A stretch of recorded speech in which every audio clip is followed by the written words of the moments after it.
情怀是高尚的，爱国家是被洗脑的，就像现在爱台湾是高尚的，爱中华民国是被洗脑的。赢球听台湾，输球蓝白上预算。这是哪六？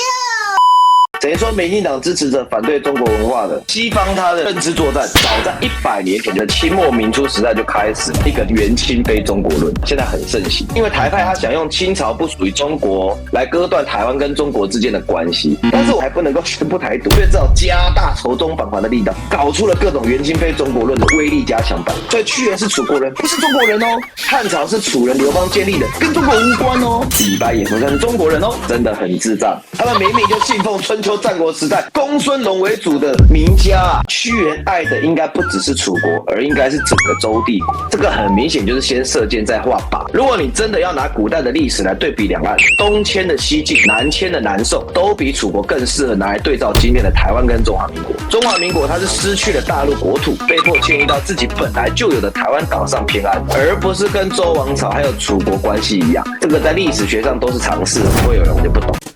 Ladies and gentlemen, welcome the host.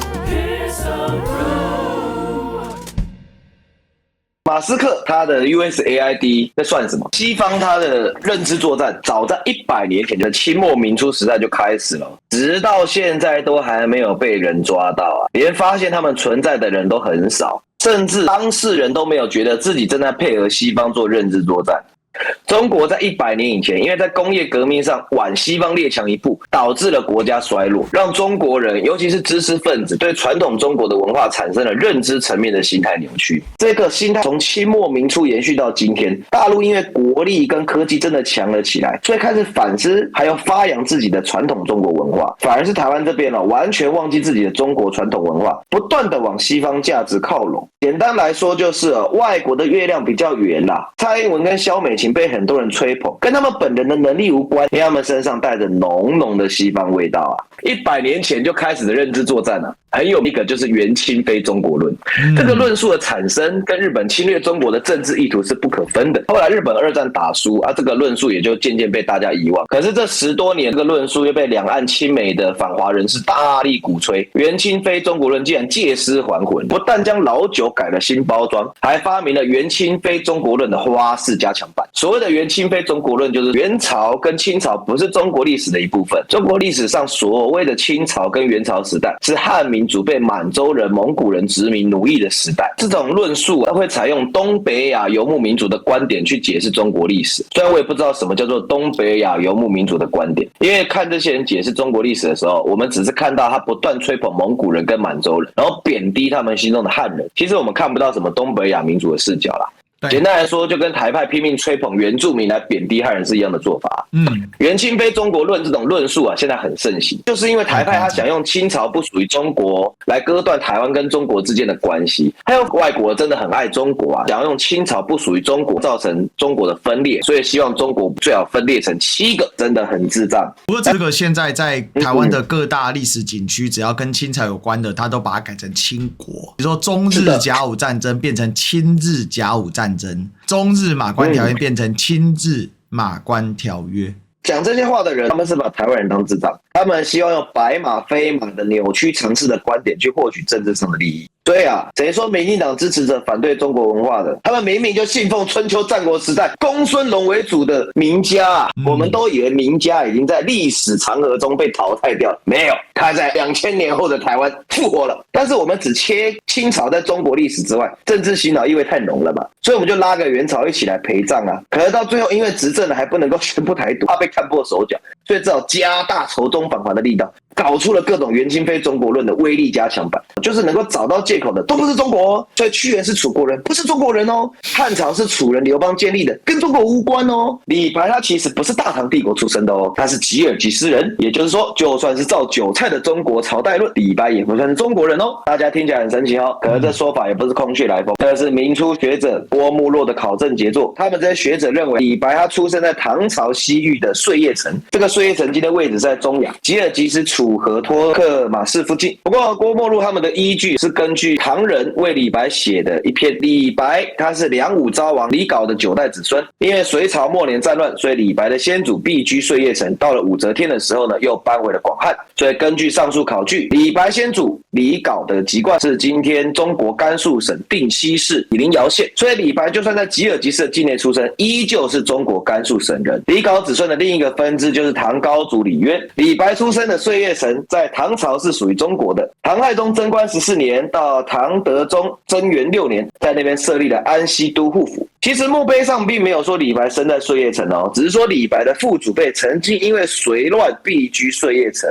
唐朝是个民主开放的朝代啊，所以不会特别避讳是不是胡人，就像是唐太宗他们直接被记载他们有胡人血统啊，所以李白如果真的是胡人，不会故意不写嘛。最后也是最重要的，这个李白的出生地也只是其中一种可能而已哦，他并没有定论哦。所以我们随随便便就破解莫宇君大叔所说的李白不是中国人这件事情了。在吉尔吉斯是真的有讲中文的村落，但后来发现是在跟李白一点关系都没有，他们事实上是回民呐。第二件事情，关于李白的先辈到底是何时回到中国，或者是他其实就是在四川出生这件事情，说真的，他的记载相关确认，但是李白从来没有自己说自己是在碎叶城。如果他真的知道的话，那他应该他自己会讲。第三个，在唐朝并不会回避自己的胡人血统，因为唐朝至少在安史之乱前没有夷夏之防，安史之乱后有，但也没有到很严重，还是有大量少数民族的将领在整个唐朝的政府里面服务，甚至当官。而且唐朝他们自己的大家长李虎的太太就是独孤皇后，她是鲜卑人啊，并没有去回避这事。所以如果李白家真的有鲜卑族血统，他们会写得很清楚。现在台湾流传的不是正统的原亲卑中国论，但你可以在很多地方看到这些思维，例如说绿营的政治粉专，某些老师学者身上，或者是带着反华思考的非政治网络社群。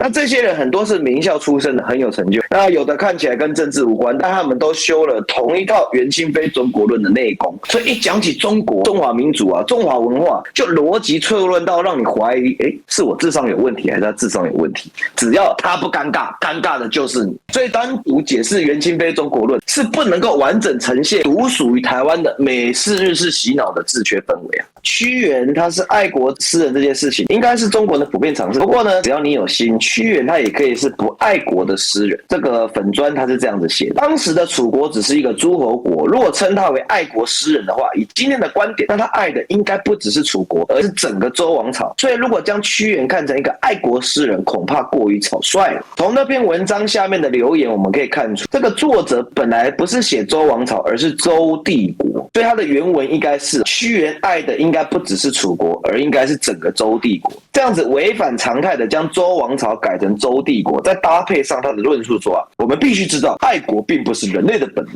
而是一个后天学习来的观念。但是我们对于自己所生长的土地，却很容易建立起一种不可分割的情感。屈原也是如此。对屈原来说，他不会对一个形式上高于楚国的周帝国尽忠，因为他爱的并不是一个形式上的国家，爱的是生于斯、长于斯的楚国。作者这篇文章他想传达的概念是什么？我帮大家翻译一下：屈原爱的是乡土，不是国家。这个情怀是高尚的，爱国家是被洗脑的，就像现在爱台湾是高尚的，爱中华民国是被洗脑的。赢球听台湾，输球蓝白上预算，就是这个样子。我已经翻译完了，因为他透出爱国家是假的，所以整篇文章作者他做了2次扭曲。第一个是刻意把爱国跟爱乡土给分开，第二个是刻意把早就在战国时期影响力跟情感上已经虚化的东周王室再度实体化。所以我们在看这个文章的时候你会觉得他好像说的都对，可是你又觉得哪里怪怪的。这就是作者他想要借周氏楚国之古来暗喻中国台湾之今，但是他却比喻的完全不对导致的。如果你真的要拿古代的历史来对比两岸，东迁的西晋、南迁的南宋，都比楚国更适合拿来对照今天的台湾跟中华民国。中华民国它是失去了大陆国土，被迫迁移到自己本来就有的台湾岛上偏安，而不是跟周王朝还有楚国关系一样，大国家逐渐分裂成很多小国家，而原来的大国家只剩下跟联合国一样的影响力。所以我们提到春秋战国的人物我们都会附上他所出生的国家嘛。其实这不就证明了我们大多把春秋战国群雄视作真正独立的国家吗？这个在历史学上都是常识怎么会有人忽然就不懂了？爱家乡是本性，爱国家是被教育洗脑而成的，这个是事实吗？来，各位，我们现在来个真心话大考验假如有一天郭台铭他在非洲某个荒凉地带建立了一个从建筑俗到文化制度都跟现在台湾一样的国家，然后台湾发生了各种天灾，台湾变得根本不能住人，然后还因为核弹后遗症产生了会吃人的僵尸。请问各位，你会选择留在台湾，还是到郭台铭在非洲建立的国度生活呢？我相信没有人会留在没有水、没有粮食、荒凉一片的台湾吧。而且我敢跟大家保证，到时候跑第一个的一定会是民进党。所以谁有资格说自己爱台湾、爱乡土呢？顶多只能够说喜欢台湾这块土地的美好，喜欢台湾带给我们的好处，喜欢利用台湾。爱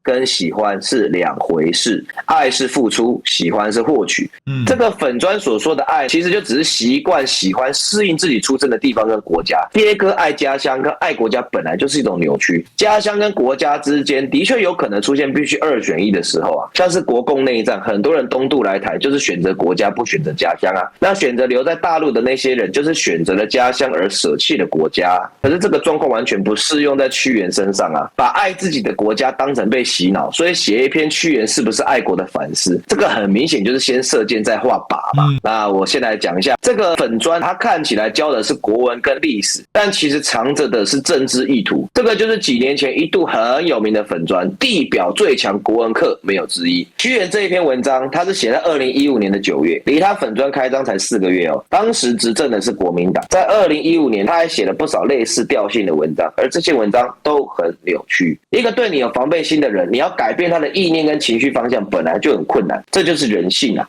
所以如果你想要用政治粉专的身份将自己政治意识进入到易温层的人性，比起非政治粉专要难多了。那请问一下，表面上在探讨文学、历史跟哲学，但是内在却不断偷渡作者政治意念到可以扭曲尝试的粉专，国民党跟民众党有吗？这个才叫做真正的认知作战，智障黑熊根本比不上啊！我们地表最强国文课粉专的作者叫陈莽，他从2015年到现在整整10年的时间里面呢，与整个泛绿阵营建立起很深厚的连结。大家看起来很惊悚，对不对？这些都只是随手 Google 不用花多少时间就查到的资讯，所以台面下的一定更深更多。最近几年，地表最强国文课粉专虽然看起来淡出了，可是它不是消失了，它是升级了。这些年，它跟杨翠还有奇异果文创一起出版了史上最美国文课本，助力绿营教育改革，还创立了雨点堂、野渡书屋这样的线上线下组织。然后中央社还在8月3号特别写了专文报道，哇，所以有这么大的牌面，恐怖吧？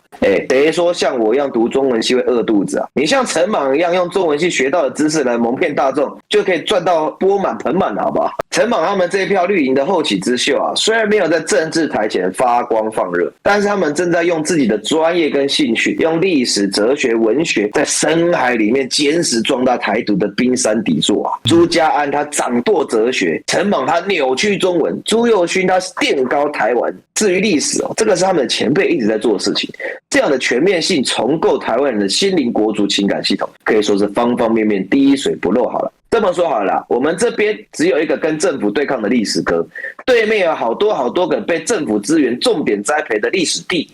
当然，所有的历史帝一起上场辩论也打不赢历史哥，但是人家已经打造出一套有系统的机器人，谁还跟你历史哥单挑啊？所以你以为是国民党不团结、不蓝白合才会2016、2020、2024连败3次？不是，光是底层系统，国民党就已经全输了。台独思维只是一座冰山，你只看到浮在水面上的一小部分而已。如果没有冰山下与水下部分的支持，这些绿营粉专的粉丝数量怎么可能随便都远胜非绿粉专？不是全部都是靠买的呢，而且很多都是真人呢。那像陈莽、朱家安、朱宥勋他们的所知所想又是怎么来的？都是从数十年前大学内的各种学术研究跟课堂教育开始的啊。当年的文革就是从五四新文化运动演变而来的。很多人觉得拿这2个东西相提并论很侮辱五四运动，但是圣人不死，大道不止。一个普通中性的学术研究跟思想创建被有心者拿来利用，又不是第一次了。更何况现在很多站在领导中师地位的台派思想学者，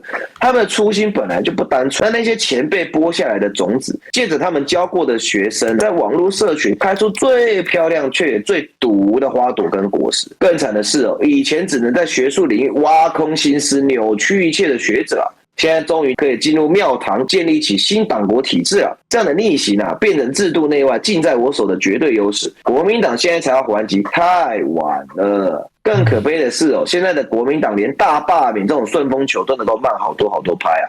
更不用讲这种在民间经营这种需要花10年以上的基本功。等到欧桂芝老师这一辈的教育者都老去退休之后，很可怕啊！陈莽这些人，他们就会来到社会中流砥柱的年纪啦，搭配上他们这么多年的潜水经营，他们的未来绝对是光明可期。但是呢，他们个人的光明却等于台湾未来的崩溃。他们用自己的蒸蒸日上呢，打脸了文科无用的说法，但是这样的文科有用的铁证却让整个国家走向了崩溃。